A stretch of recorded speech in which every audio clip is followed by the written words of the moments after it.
i-convert niya yung non-induction ready na mga cookware ninyo into an induction ready.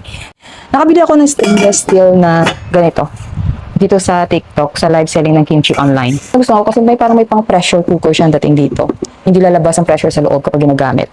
Parang may on and off pressure. Try ko siya na initin sa induction cooker. At hindi pala siya induction ready. Hindi, nakalimutan kong isa sa mga criteria na dapat bibilin ko na stainless steel is induction ready. However, hindi pala ito induction ready. Pero okay lang. Kasi may solution dyan. Nung dumating to, iti-testing ko sana sa induction cooker. At gusto ko rin mainitan tong loob, no? Para, alam mo yun, kung ano man yung meron dyan sa loob, matanggal. So, yun, tinry ko. However, nung ginamit ko siya dito sa induction cooker, itong nangyari. On.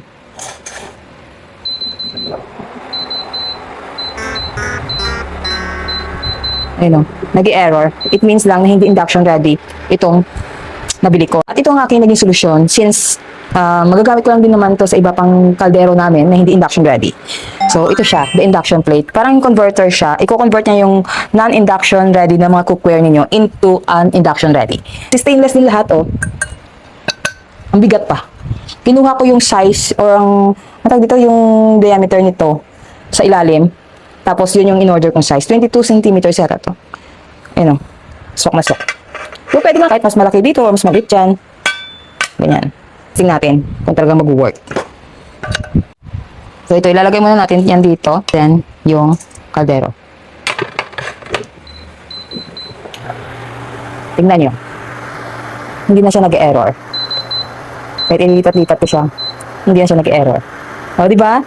So, itong plate na to, na makakatulong ito sa mga cookware ninyo na hindi induction ready to make it an induction ready.